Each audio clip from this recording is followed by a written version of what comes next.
I want to talk about addiction. And the reality is, we are addicted.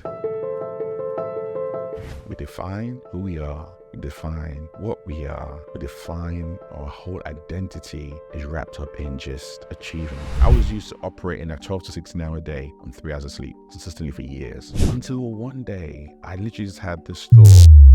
Who is chasing you? And the interesting thing, productivity and the hours spent in an office space are not linked. As a leader, how are you modeling rest?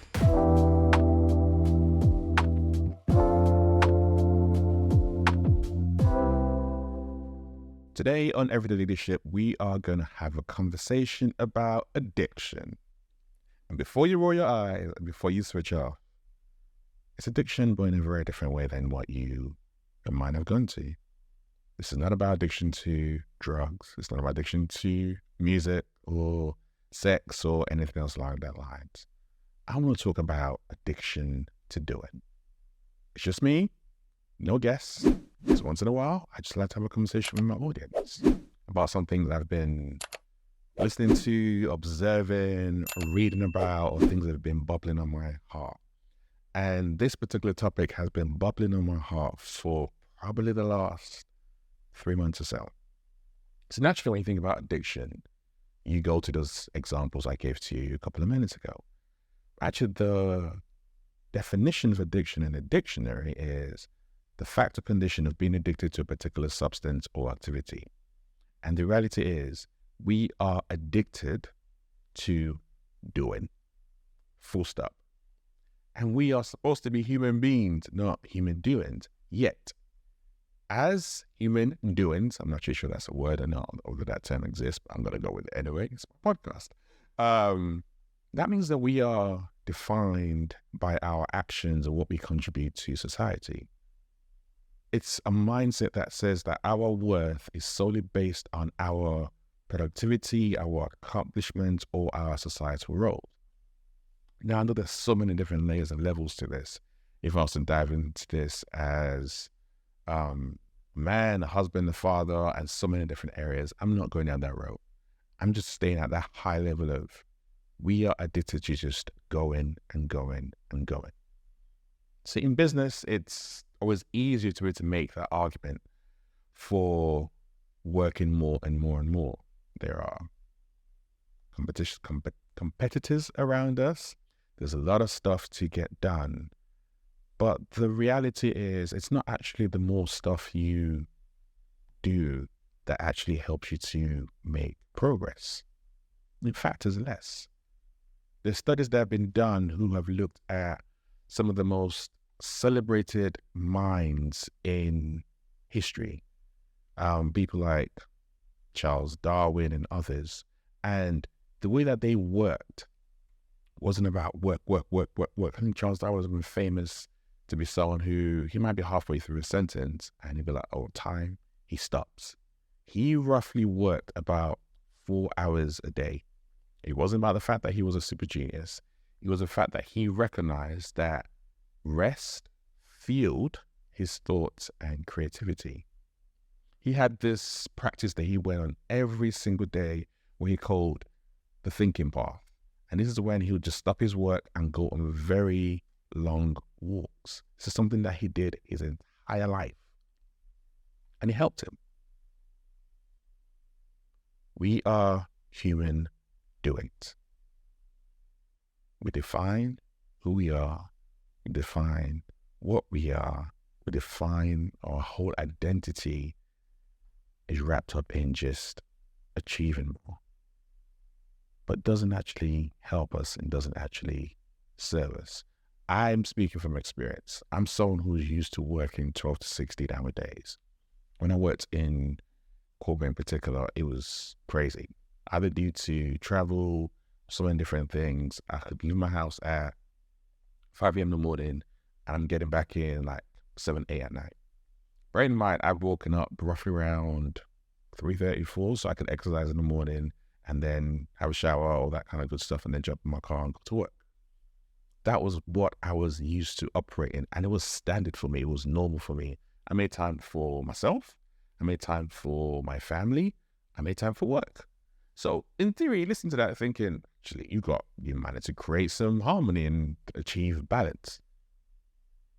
It doesn't make it right. Just because you try to create a narrative or story or make something work, doesn't mean that that's the rate or which you should be consistently operating. But just to emphasize this a little bit further for me, I can say that I was addicted to work.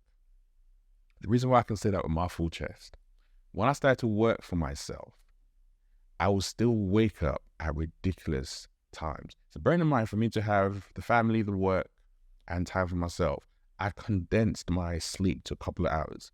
I was used to operating, I can do a 12 to 16 hour day on 3 hours of sleep consistently for years.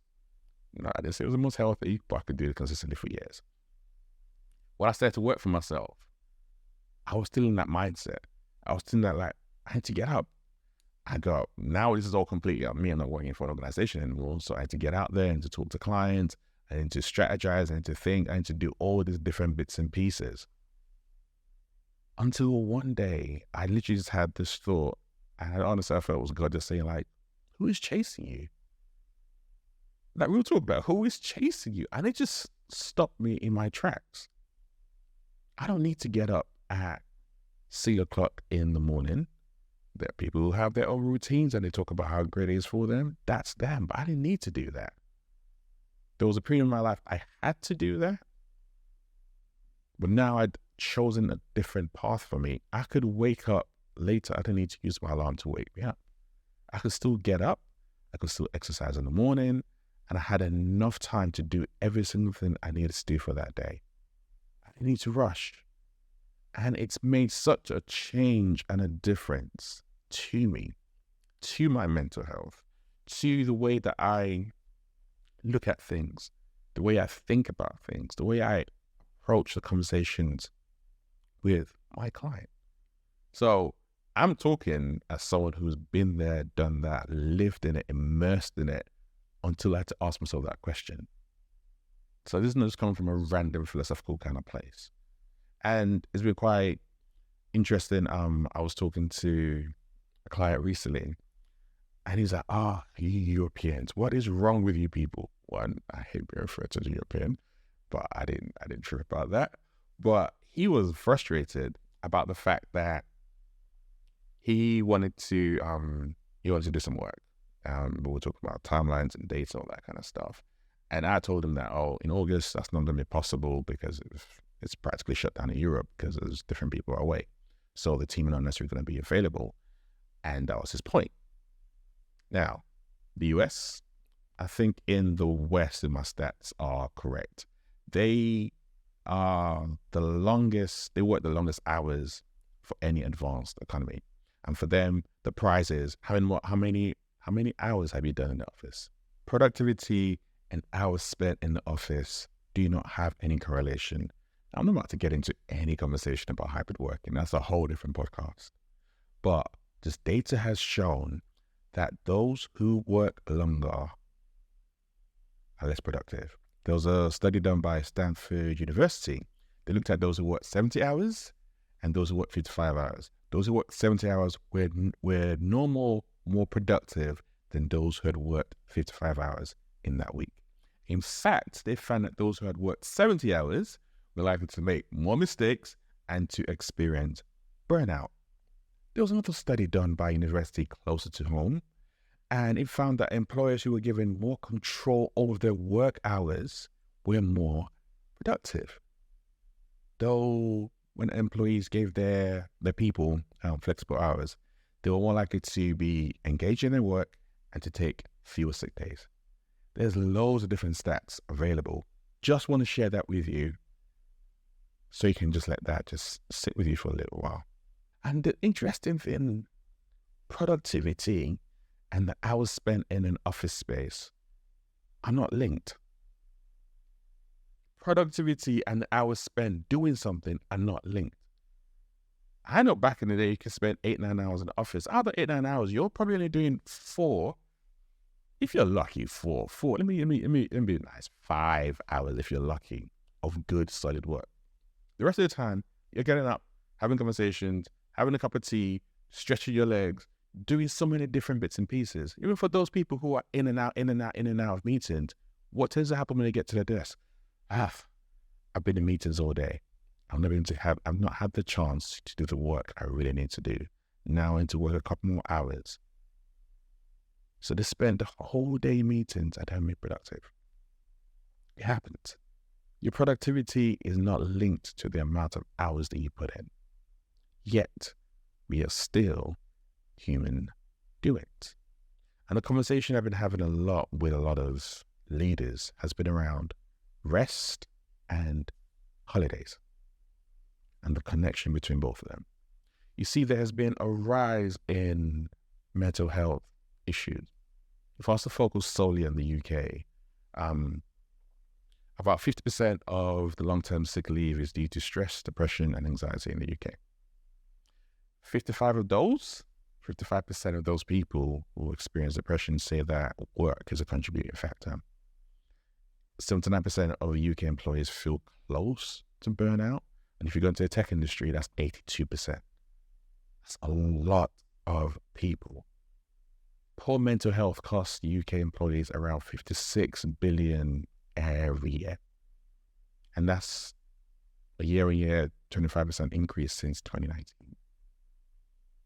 And I think globally it's said that mental health issues like linked to workplace cost around 1 trillion a year. There's so many more stats around poor mental health. And the reason why I'm talking to leaders about this is post-pandemic, there are a number of different impacts that have come out.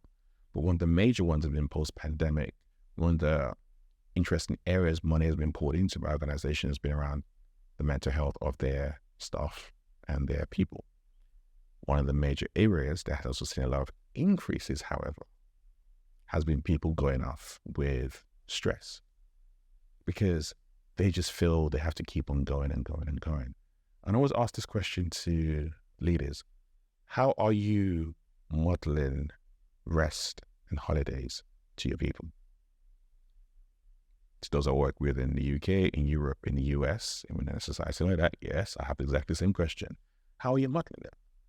And the reason why, even in the US more so, in North America in particular, that's been an area where a lot of companies, especially in the tech world, have created unlimited holidays for their people. So they've done a great thing, it seems on paper. We've given you unlimited holidays. Can their people take it, however? The answer is no.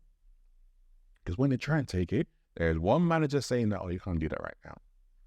Or there is a need to say, oh, there's so much work happening right now, you can't go off.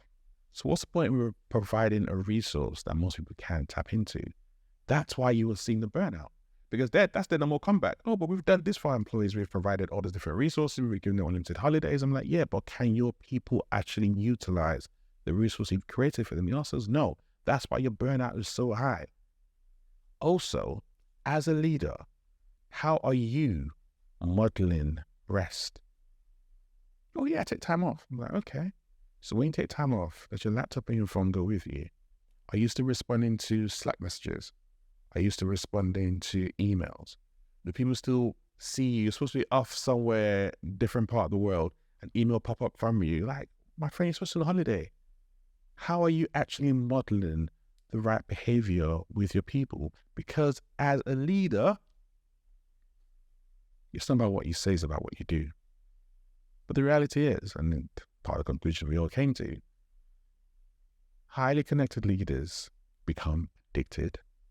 Therefore, they feel they need to touch base. They need to respond to messages throughout the day. Heaven forbid, like, they miss something important, but the reality is they don't. Part of that is also ego-driven. You think the world will stop if you are not involved. It still goes on. T2s, you never know. You can be fired. They'll find someone new. They will replace you. The world goes on. You say your family is important to you, but yet rather than spending the time with them, due to your addiction to work, you focus on that and then those right next to you. You need to take a break.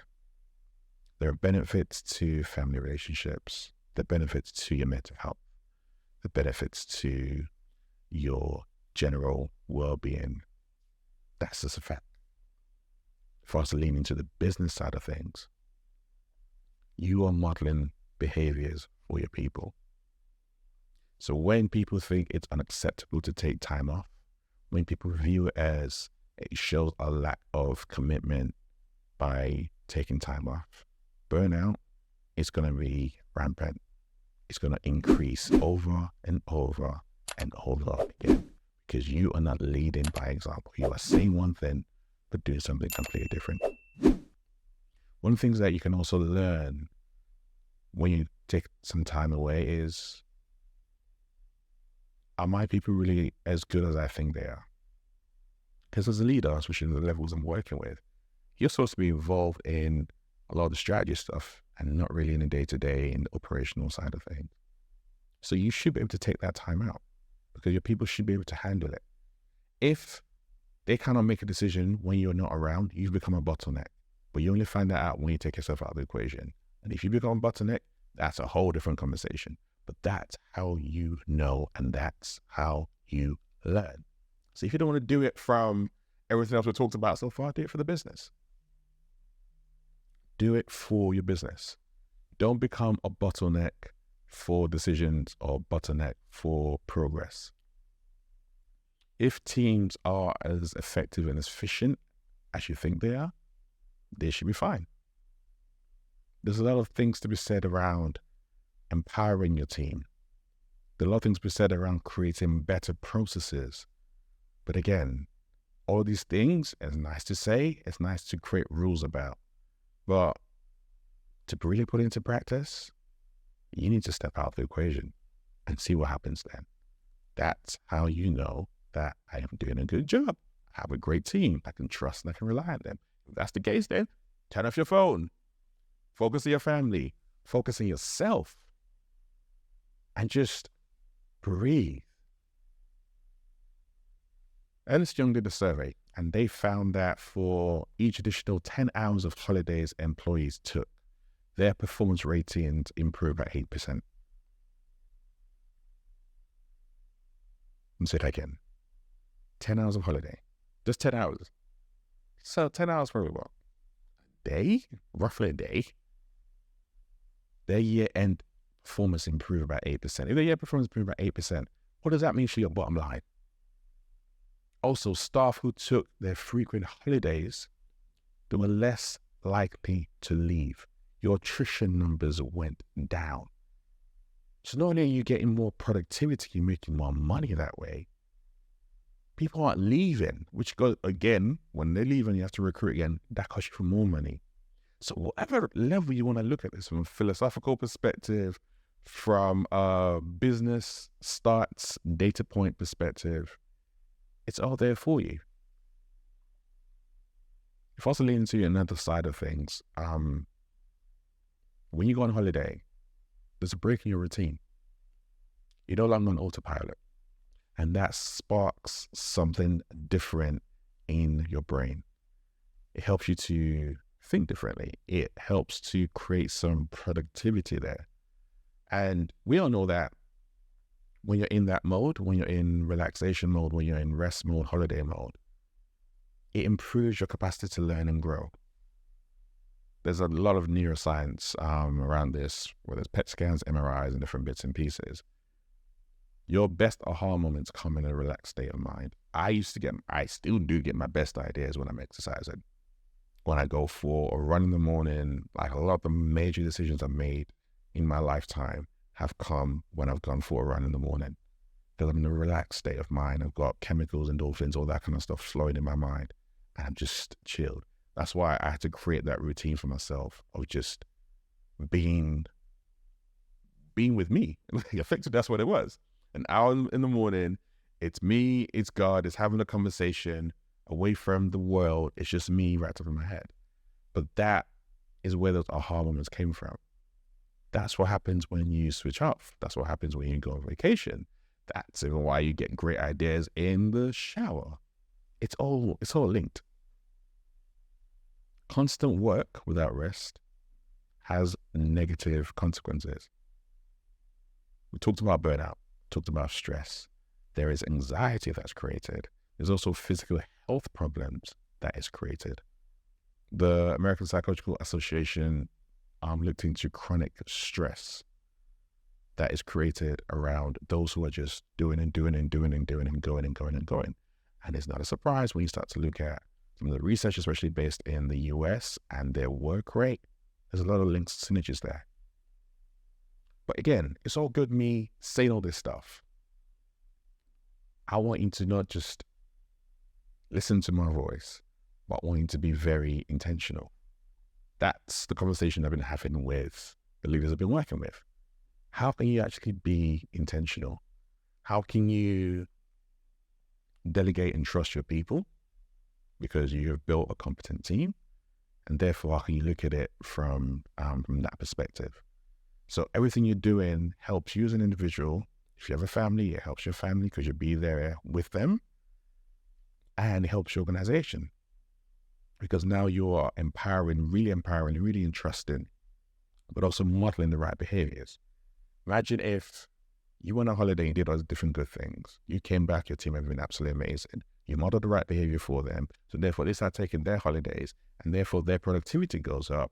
Their mental health issues come down, stress comes down, productivity going up. That's more money for you. Attrition numbers are coming down. Again, more money on your bottom line. More importantly, there's more creativity because we've had that rest. Therefore, more innovation, again, helps your organization. It's all a win, win, win, regardless of what perspective you want to look at it. So how do you do this well? One of the practices I've had has been, if you're going and going and going and going, and you say like you've been doing all this all the way throughout July, and you're just, 1st of August is my holiday, I'm going to stop on the 31st. That's not good for you. Your body, your brain are still engaged. It will take you a couple of days. It might even take you a week or two, depending on who you are, to completely switch off. So one thing I've been working with my clients on is how can you actually reduce your workload as you're heading towards your holiday? So look at it that way. You're just going down and down and down and down. So by the time I get to the 31st of July, my brain has just had a chance to just settle. It's had a chance to come down. It's had a chance to start to decompress and detach from work. When you do that, you arrive on the 1st of August a lot more alive, ready to go, ready to just switch off completely. You're not thinking about work. It is hard to do, especially the first couple of times you do it. Now, some of my clients have cheat codes because they have amazing EAs who can help them with their schedules and help them with their plans. Some of them is around prioritization. Actually, you know what? We're going to have fewer meetings. Yes, there might be some meetings that we need to have for legal reasons and some that are super important. But then all these different things, are they really that important? No. So I can reduce them. I can shift them to the first early part of July and then have a ramp down. It is possible. Done this with CEOs of ridiculous companies. Done this with a startup founder who ended up selling his company for a couple of billion, all the way down. I've done this myself. July, I've been very intentional with my workload, with who I'm seeing, what I'm doing, to ensure that I'm in a better space and mindset. Because I'm taking August off. Switching off, spending time with my family, spending time with myself, and switching off. I didn't want to arrive at August in the mindset of all the different work I had to do. So intentionally, I modeled that in July for me. I practice what I preach. I can't be out there having these conversations, coaching clients, working with teams around reducing burnout in your organization, around modeling the right behavior, and I'm not practicing when I preach it. That's not authentic to me. So therefore, I am doing this. I recognize, again, the struggles that come with it. And in fact, let me share another struggle that comes with it, especially as an entrepreneur. One of the things I asked myself was, you're going away in August. You can schedule a lot of posts so people still see stuff from you and the content and stuff is there. I went back and forth like, I could do that, but who am I doing it for? If I go ghost for a month and you don't hear from me for a month and I don't see any social content from me for a month, so what? If I come back and people forget, man, and they forgot about me, that's on them. So these are questions I ask myself. I'm not saying that's what you need to do. Everyone's completely different. But I know I have my own reasons. I'm choosing to go down that route because I recognize I don't want to be addicted to social media. I don't want to be addicted to feeling the need that I have to show up. For who? For what? For why? Therefore, I'm taking a very different route and it means something different to me. That's my mindset. That's my mentality. It could be something completely different to you. As a leader, it might be that I literally disconnect. I delete the apps off my phone. I do not want to have any contact whatsoever. For some of you, that might not be possible, but I can put codes on there so I'm not going on there to check because your thumb's a bit itchy and you want to see what's going on. It could be I have specific rules I leave with people where unless there's a particular level of escalation, do not contact me. Everyone is different. And I work with my clients and what suits them and their needs and that's unique for them. But we have those conversations. Ask yourself, are you addicted to doing? Are you so used to just going and going and going? Stopping feels so foreign to you. Even though it will help you to think better, be a lot more creative, a lot more productive. It is easier to keep on going, doing. It's about time you slow down. With that in mind, for the next month, we're going on a break. There are amazing guests lined up when I come back in September. I can't wait to share with you all. I'm going to chill. My team are going to chill. We're going to relax. I'm going to enjoy a lovely time with my family. And then we're going to come back and go ham from September onwards. Thank you for listening to me. Thank you for supporting this podcast. If you haven't done so already, make sure you subscribe. Make sure you rate it if you're listening to Apple Podcasts or on Spotify as well. But thank you. Appreciate you. And I'll see you in September. This is Everyday Leech.